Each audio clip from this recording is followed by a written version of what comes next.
तो हम पढ़ रहे थे लाइम के बारे में। तो हमने कहा था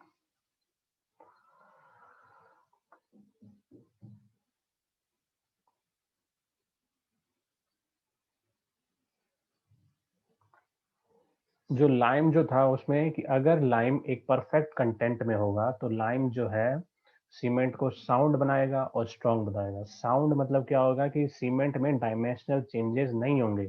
अनसाउंड क्या होता है कि उसमें डायमेंशनल चेंजेस होंगे ताकि वो एक्सपांड करेगा तो डिसइंटीग्रेट हो जाएगा, क्रैक्स प्रोड्यूस हो जाएंगे।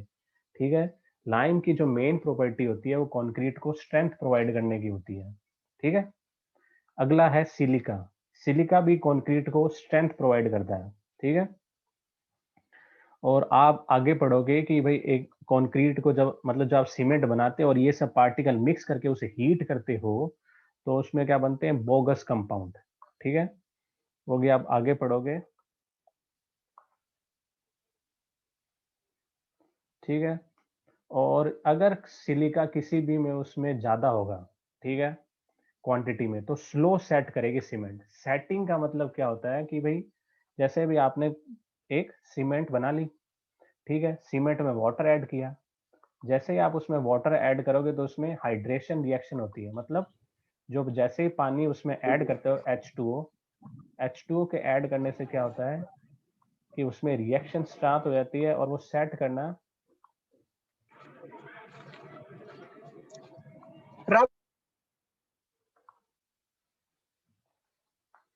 यार म्यूट पे था। रे भाई के वो है।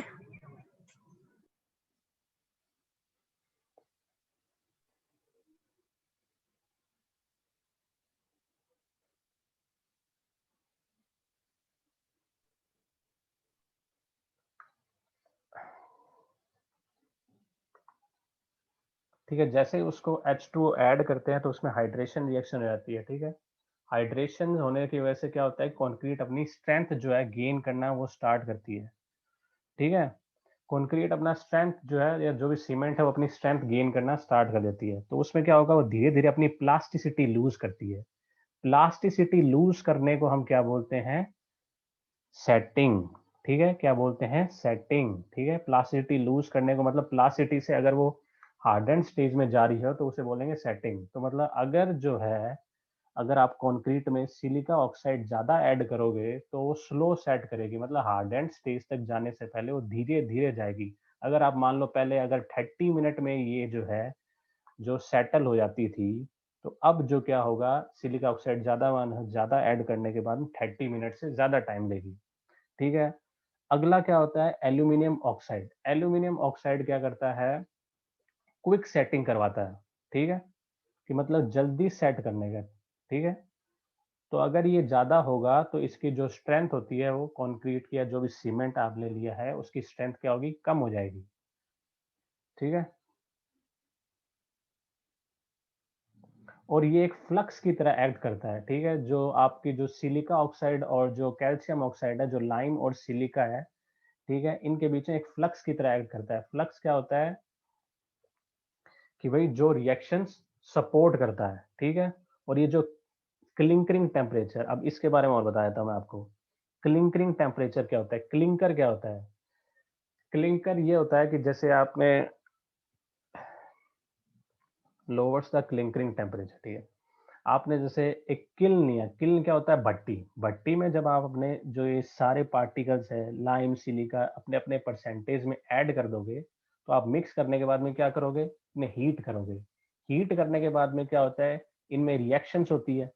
रिएक्शन करने के बाद में इसमें क्या होता है, जैसे आपने इसमें हीट कर दिया, हीट प्रोवाइड कर दी है, तो क्या होगा, इसमें रिएक्शन होगी ये जो सारे पार्टिकल्स है इनके बीच में। रिएक्शन होने के बाद में इसमें क्या बनते हैं, बोगस कंपाउंड। ये एक साइंटिस्ट के नेम के ऊपर बेस्ड है। ठीक है। तो इसमें 4 तरह के कंपाउंड बनते हैं। इसमें होते हैं C3A, C4AF। ठीक है। उसके बाद में होता है C3S और ये एक होता है C2S। तो इसमें 4 तरह के कंपाउंड बनते हैं, ये आगे आएंगे अभी। ठीक है। तो क्या होता है कि इसमें हीट की जो रिक्वायरमेंट होती है ना वो कम होती है अगर एल्यूमिनियम ऑक्साइड प्रेजेंट होगा।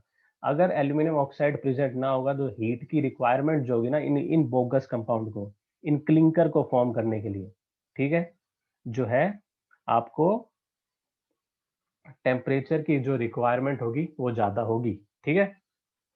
अब उसके बाद में आयरन ऑक्साइड भी हार्डनेस प्रोवाइड करता है, कलर प्रोवाइड करता है और स्ट्रेंथ प्रोवाइड करता है, ठीक है। और ये रॉ मटेरियल्स के फ्यूजन में काम करता है। अब हार्मफुल इंग्रेडिएंट्स कौन से होते हैं? एल्कली ऑक्साइड या फिर कोई और तरह के ऑक्साइड, ठीक है।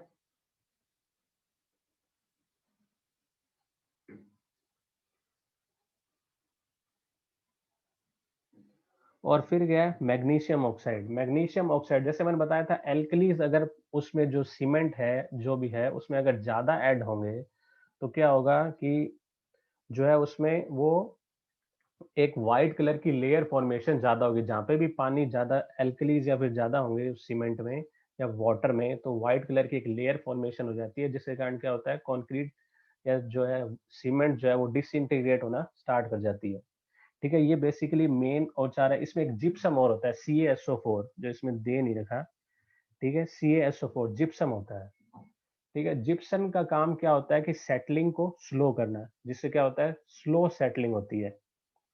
तो जैसे ही अगर आपको एक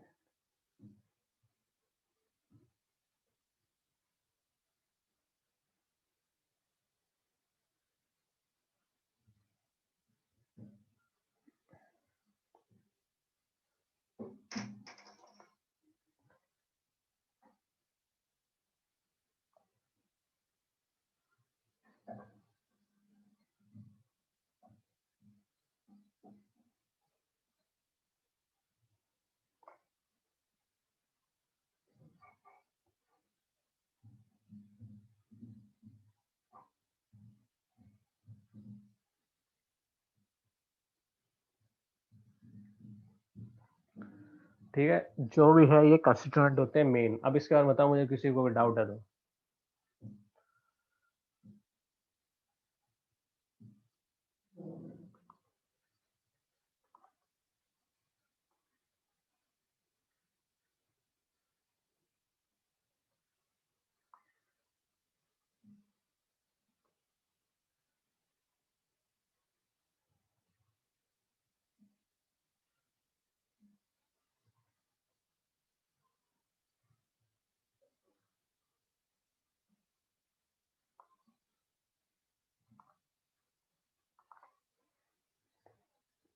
बताओ किसी को डाउट है तो।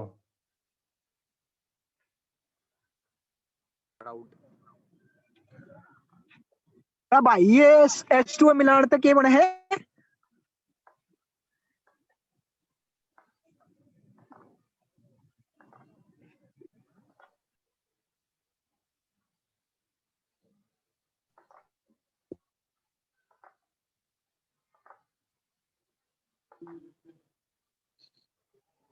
सर आयरन ऑक्साइड अगर एक्सेस डाल दे तो?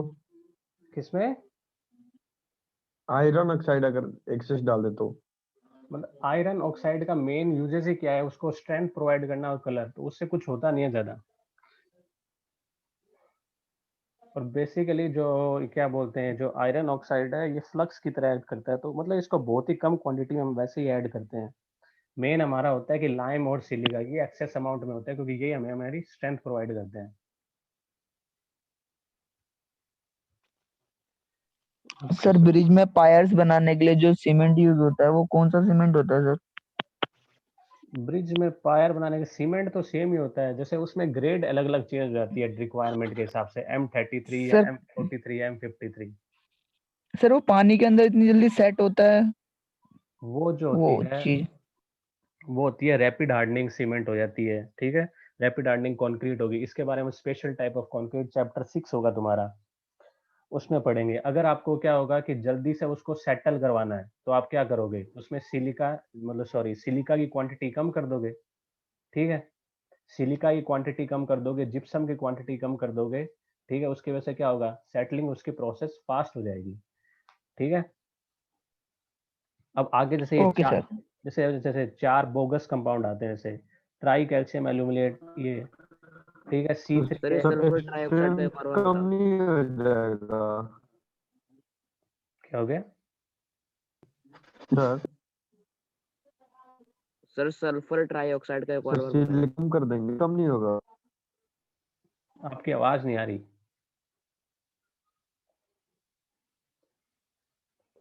सर अगर सिलिका कम कर देंगे तो स्ट्रेंथ कम नहीं होगा? सिलिका कम करने से स्ट्रेंथ में तो थोड़ा कम होगा, लेकिन आपको क्या करना है कि अगर आप पानी में कोई कंस्ट्रक्शन करोगे तो मेजर आपका रिक्वायरमेंट क्या है कि जल्दी से सीमेंट सेटल हो जाए और अपनी स्ट्रेंथ गेन करना स्टार्ट कर जाए, ठीक है। तो अब आपको वो करने के लिए क्या करना पड़ेगा, थोड़ा स्ट्रेंथ से कॉम्प्रोमाइज करना पड़ेगा, थोड़ा बहुत ही कॉम्प्रोमाइज होता है, ज्यादा नहीं होता कि आप देख सकते हैं 20-25% आप कितना रिड्यूस कर लोगे, 5% रिड्यूस करोगे, 6% रिड्यूस करोगे, और उसमें आप ज्यादा आगे देखोगे कि आप एडमिक्सचर ऐड कर दोगे, जिसकी वजह से क्या होता है कि जो सेटलिंग होती है वो फास्ट हो जाती है, जो स्ट्रेंथ जो गेन करती है वो जल्दी कर लेती है। एडमिक्सचर एडमिक्सचर होते हैं केमिकल कंपाउंड, जिनकी वजह से वो जल्दी जल्दी स्ट्रेंथ ये गेन कर लेती है। तो आप रिक्वायरमेंट के हिसाब से अपनी जो है वो चीज आगे रखोगे ना, कि अगर पानी में हम कोई चीज कंस्ट्रक्शन करें तो हमें सेटलिंग और स्ट्रेंथ गेन फास्ट चाहिए, स्ट्रेंथ तो हम थोड़ा बहुत कॉम्प्रोमाइज कर लें तो ही मैटर कर जाएगा। Okay sir. और सर ये सल्फर ट्राइऑक्साइड का एक और बार बता दो। Sulphur trioxide,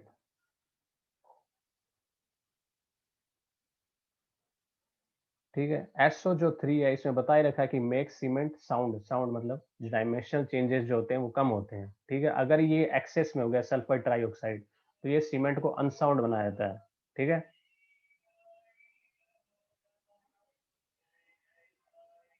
okay sir. अब जैसे इसमें 4 तरह के पार्टिकल्स हम मेन पढ़ते हैं। Try calcium aluminate, try calcium aluminate होता है C3A, ठीक है। अब हम जितने भी चीजें कंट्रोल करते हैं ना, जैसे आप कह रहे हो कि भाई पानी में स्ट्रेंथ गेन करने की, किसी को जल्दी सेटल कर, इन 4 पार्टिकल्स की रेशियो से हम जो है वो चीज वेरी करते हैं। तो सबसे पहला आता है try calcium aluminate. Try calcium aluminate बनता किससे है? सबसे बनेगा C3A, तो मतलब CaO2 होगा, इसमें कैल्शियम ऑक्साइड होगा 3 बार, ठीक है, और एक बार होगा Al2O3 एल्यूमिनियम ऑक्साइड, मतलब 3 क्वांटिटी लाइम के और 1 क्वांटिटी एल्यूमिनियम ऑक्साइड का बना क्या बनाता है, try calcium aluminate. Try calcium aluminate का काम क्या होता है कि ये लिबरेट करता है बहुत ज्यादा heat during early stages of hydration. मतलब जैसे ही अगर आपने ये सीमेंट बन गई, और उसमें एक ट्राई कैल्शियम एल्यूमिनेट नाम का पार्टिकल है, ठीक है, और जैसे आप उसमें वाटर ऐड करोगे तो क्या करेगा, बहुत ज्यादा हीट जो है अर्ली स्टेजेस में, मतलब स्टार्टिंग के डेज में, स्टार्टिंग के 1-2 डेज में जो सीमेंट में आप वाटर ऐड करोगे तो, लेकिन स्ट्रेंथ में कोई कंट्रीब्यूशन नहीं करता, हीट लिबरेशन में कंट्रीब्यूशन करता है। और जिप्सम क्या करता है, हाइड्रेशन रेट ऑफ C3A को स्लो करता है, मतलब धीरे धीरे सेटलिंग करवाता है। अब दूसरा है try calcium silicate. Try calcium silicate क्या करता है, सीमेंट को हाइड्रेट करता है और जल्दी ज्यादा हार्डन करता है। तो दो चीज पे हमेशा याद रखना, एक सेटल और एक हार्डन। हार्डन मतलब क्या है, स्ट्रेंथ गेन करना। सेटल क्या है, प्लास्टिसिटी टू हार्डन स्टेज में मूव करना, ठीक है। दो चीजें अलग अलग है, हमेशा याद रखना ये चीज, इसमें हमेशा कंफ्यूज होते हैं। इज लार्जली रेस्पॉन्सिबल, ठीक है, initial set and early strength gain. C3S का काम क्या है, जल्दी सेटिंग कराओ और जल्दी से जल्दी स्ट्रेंथ की गेनिंग करवाओ। तो अब क्या करोगे, जैसे ही अब आपने पूछा था मेरे को कि अगर पानी में हम यूज कर रहे हैं तो C3S जो कंपाउंड है उसकी जो मतलब क्वांटिटी है वो ज्यादा इंक्रीज कर देंगे, जिसकी वजह से क्या होगा, जल्दी ज्यादा सेट हो जाएगी और स्ट्रेंथ भी गेन करना जल्दी स्टार्ट कर देगी। अब अगला है डाई कैल्शियम सिलिकेट। तो C2S क्या करता है, हाइड्रेट्स एंड हार्डन स्लोली, मतलब अर्ली 7 डेज जो होती है, 28 डेज में जो स्ट्रेंथ जो गेन करती है सीमेंट, जो कंक्रीट या सीमेंट, वो C3S की वजह से गेन करती है। और 28 डेज के बाद में जो स्ट्रेंथ गेन करती है वो C2S की वजह से गेन करती है, ठीक है। फेराइट। चौथा होता है C4AF। C4AF भी एक तरह से फ्लक्सिंग एजेंट ही होता है, ये भी बहुत ज्यादा हीट जो है फॉर्मेशन के टाइम, हीट जो है बहुत ज्यादा अर्ली स्टेज में हीट जो है बहुत ज्यादा कंट्रीब्यूट करता है। और ये बहुत जल्दी सबसे पहले जो हाइड्रेशन होगा ना किसी पार्टिकल का सीमेंट में, इन दो पार्टिकल का होता है C4AF और C3A। C3S और C2S का हाइड्रेशन बाद में होता है, ठीक है, और ये रैपिडली हाइड्रेट करता है, और लेकिन ये स्ट्रेंथ में इसका कोई कंट्रीब्यूशन नहीं होता। और ये जो मेल्टिंग टेम्परेचर होता है ना रॉ मटेरियल का किल में, भट्टी में, वो भी कम करता है। तो 4 अलग अलग तरह के हमने पार्टिकल करे। 2 पार्टिकल ऐसे हैं जो हाइड्रेशन में काम करते हैं, किसके लिए? हीट लिबरेशन में। 2 ऐसे पार्टिकल पड़े जो स्ट्रेंथ गेन में काम करते हैं। C3S जो हमारा स्ट्रेंथ गेन में काम कर रहा है वो अर्ली काम कर रहा है, फर्स्ट 7 डेज या 28 डेज तक जो स्ट्रेंथ गेन होती है वो C3S की वजह से होती है। डाई कैल्शियम सिलिकेट है जो C2S है, वो बाद में हमारी स्ट्रेंथ गेन करने के लिए काम आता है। अब बताओ इसमें कोई पार्ट, इसमें किसी को डाउट है?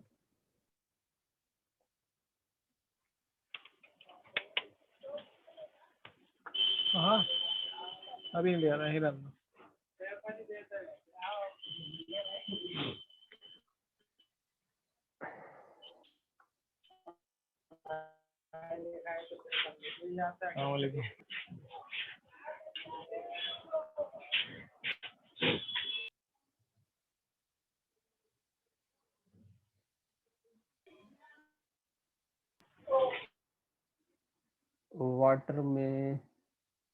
वाटर में लाइफ टाइम स्टेबल, धीरज का क्वेश्चन है ये?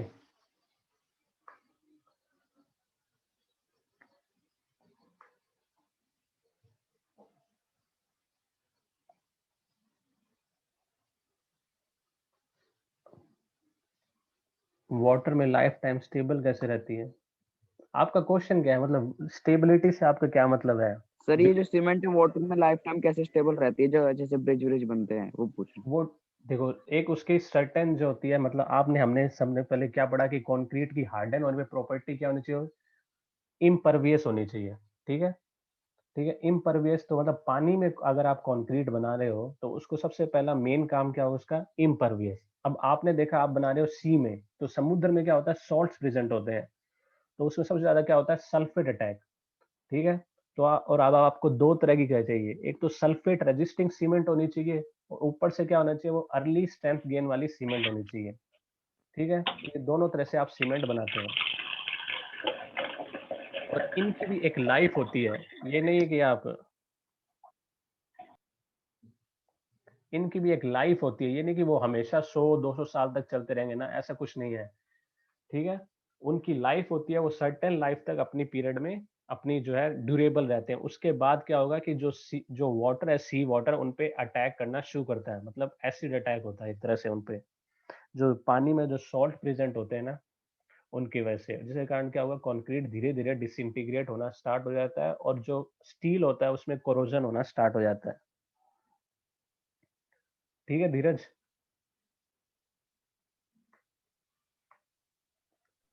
Thank you sir. तो मेन हमारे पास क्या है? ये 4 कंपाउंड है, इनको बोलते हैं बोगस कंपाउंड, ठीक है। आपके अभी तो सिलेबस में इतना नहीं पूछते, ठीक है, इनके बारे में ज्यादा कुछ नहीं पूछेंगे, कि बस आपके बारे में ये पूछ सकते हैं कि भाई सीमेंट क्या होती है, ठीक है, सीमेंट किन किन चीजों से मिलके बनी होती है, सीमेंट में कौन सा पार्टिकल ज्यादा होता है, ठीक है। ज्यादा, इससे ज्यादा नहीं पूछने वाली। ये ट्राई कैल्शियम एलिगेट, बोगस कंपाउंड क्या होते हैं, सबका मेन फंक्शन क्या होता है, ये आपके पूछ सकते हैं। कोई आप जैसे आप जेई का एग्जाम दो, किसी और चीज का दो, ये उनमें आपके ज्यादा पूछ लेते हैं कि भाई किसको हम ज्यादा ऐड करें कि हमारा टेम्परेचर कम हो जाए, कि मतलब क्लिंकरिंग का जो टेम्परेचर है, हमारी किल्न का टेम्परेचर कम हो जाए, तो हम बोलेंगे C4AF को, ठीक है। अब कौन सी चीज हम ज्यादा, कौन सी सीमेंट हम ऐसी यूज करें जिसके वजह से हमें स्ट्रेंथ बहुत जल्दी गेन हो जाए, तो हम कौन सा पार्टिकल ऐड करेंगे? तो C3S हो जाएगा, ठीक है। अब इस तरह से आप अलग अलग, तो अब मैन्युफैक्चरिंग ऑफ सीमेंट होती है, तो भाई अलग अलग जो सीमेंट के पार्टिकल्स है ना, जैसे कैल्शियम ऑक्साइड है, सिलिका है, एल्यूमिनियम, आयरन है, जिप्सम, वो अलग अलग तरह से हमें फाउंड कर। जिप्सम का मैंने बता रखा है तुम्हें, ये स्लो सेटलिंग में काम आता है, ठीक है। तो अलग अलग चीजें अलग अलग स्टोन से मिलती है। लाइम हमें मिलेगा लाइम स्टोन से, सिलिका मिलेगी सैंड में प्रेजेंट होती है, क्ले में प्रेजेंट होती है, आर्जिलिशियस रॉक्स में प्रेजेंट होती है। एल्यूमिनियम हमें बॉक्साइट से मिलता है, बॉक्साइट उसकी और होती है।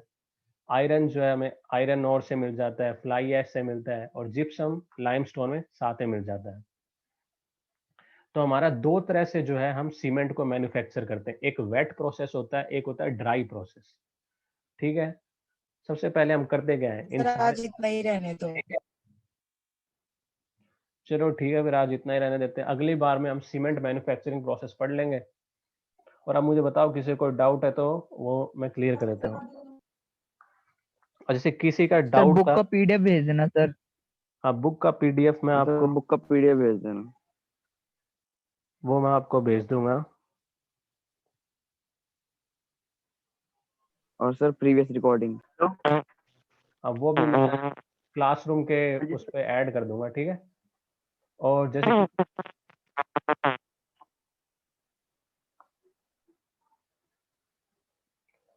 ठीक है, और किसी ने मुझसे पूछा था एफसीके के बारे में, ठीक है, वो मैं एक बार दोबारा किसी को, जिसको भी देखना है देख लो, नहीं तो आप जिसको लीव करना है कर लो। ठीक है, जैसे हमने मान लो कोई सैंपल लिए थे 100 सैंपल, अलग अलग सैंपल्स की अलग अलग स्ट्रेंथ के हिसाब से एक ग्राफ आएगा। ठीक है, कुछ भी स्ट्रेंथ की वजह हिसाब से कुछ ग्राफ आया था, तो सबसे मीन पार्टिकल की स्ट्रेंथ आ रही थी एफएम। ठीक है, तो हम ये जो एक क्या होता है, ये होता है नॉर्मल डिस्ट्रीब्यूशन का ग्राफ। ठीक है, ये नॉर्मल डिस्ट्रीब्यूशन और ये सब आप मैथ्स में पढ़ते हो लेकिन आपके है नहीं। ठीक है, तो अगर हमें चाहिए 95% कॉन्फिडेंस लेवल कि हमारी जो हमने M20 जो हमारी जो स्ट्रेंथ है, ठीक है, वो है ना हमेशा जितनी हम उसके लिए डिजाइन कर ले वो हमेशा है 95% कॉन्फिडेंस लेवल की। ठीक है, नॉर्मल डिस्ट्रीब्यूशन में तो क्या होता है कि तो हम क्या लेते हैं, जो 5% पे जो हमारी जो स्ट्रेंथ आ रही है ना वो लेते हैं। फिर जो 5% के सैंपल जो हम नेग्लेक्ट कर देते हैं उसके बाद की जो स्ट्रेंथ आती है वो लेते हैं। और उसके वजह से जो ये एक कॉन्फिडेंस लेवल आता है 1.64 इंटू सिग्मा इंटू एस जो आता है, वो यहाँ पे जो इसकी वैल्यू आती है 1.64 आती है। एक नॉर्मल डिस्ट्रीब्यूशन कर्व की वजह से आती है ये सब।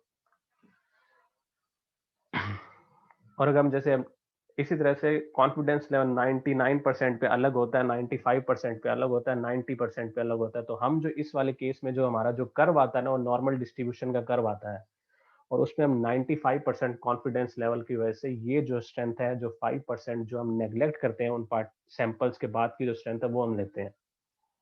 कि मतलब हमने ये बोल दिया कि 95% जो है टाइम हम जो भी सैंपल बनाएंगे वो हमारा सैंपल जो है, ठीक है, जो उसकी स्ट्रेंथ आएगी वो हमेशा इस वाली स्ट्रेंथ से ज्यादा ही आएगी। एक तरह से हम ले तो मिनिमम स्ट्रेंथ ही रहे हैं, ठीक है, और हम डिस्कार्ड कर रहे हैं 5%, मतलब हम 95% प्रोबेबिलिटी पे काम कर रहे हैं एक तरह से।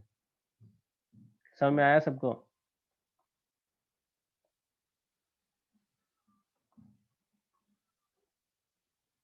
बोलो अभी बोलो।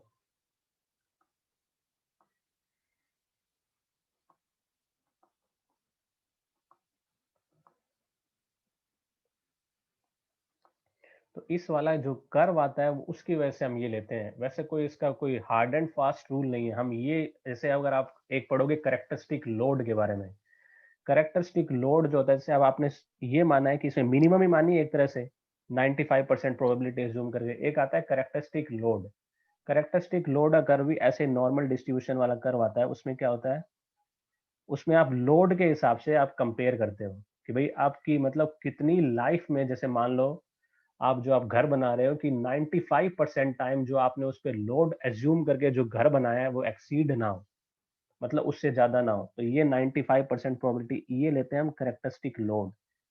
ये आप सारा आरसीसी में पढ़ोगे, एक होता है कैरेक्टरिस्टिक लोड। कि मतलब इसका कहने का मतलब ये है कि 95% प्रोबेबिलिटी है कि मतलब इसकी लाइफ की जितनी भी इसकी लाइफ है 95% प्रोबेबिलिटी है कि जो लोड मैं एज्यूम कर रहा हूँ इस स्ट्रक्चर को डिजाइन करने के लिए वो कभी एक्सीड नहीं होगा 95% टाइम। 5% टाइम एक्सीड कर जाए तो ठीक है, पर लेकिन 95% टाइम ये जो लोड जिसके लिए मैंने इस घर को डिजाइन करा है ये एक्सीड नहीं करेगा। सिमिलरली कैरेक्टरिस्टिक स्ट्रेंथ का मतलब है कि मतलब 95% टाइम जो भी मैं इस कंक्रीट को बनाऊंगा, जब भी मैं इस कंक्रीट की स्ट्रेंथ को बनाऊंगा, हमेशा 95% ये प्रोबेबिलिटी है कि जितनी मैंने स्ट्रेंथ मिनिमम एज्यूम करी है उससे ज्यादा ही स्ट्रेंथ आएगी। ये इसलिए कि लेते हैं क्योंकि कंक्रीट जो होती है एक नॉन होमोजीनियस मटेरियल है। जब भी आप अलग आप खुद भी कभी भी डिजाइन करके बनाओगे ना कंक्रीट, हमेशा हर की क्यूब की जैसे आप टेस्ट करोगे उसके कंप्रेसिव स्ट्रेंथ की, तो हमेशा ही अलग अलग वैल्यू आती है। और एफ सी के किसकी स्ट्रेंथ शो करता है? कंप्रेसिव स्ट्रेंथ की, ठीक है, ये हमेशा याद रखना। एफ सी के वो भी कंप्रेसिव स्ट्रेंथ कितने दिनों पे? 28 डेज पे। अब बताओ किसी को कोई डाउट है तो बोल दो, किसी को डाउट है फिर क्लास खत्म करते हैं।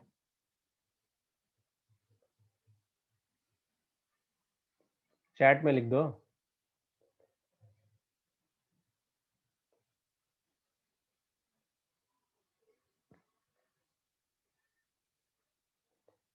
चलो ठीक है सर।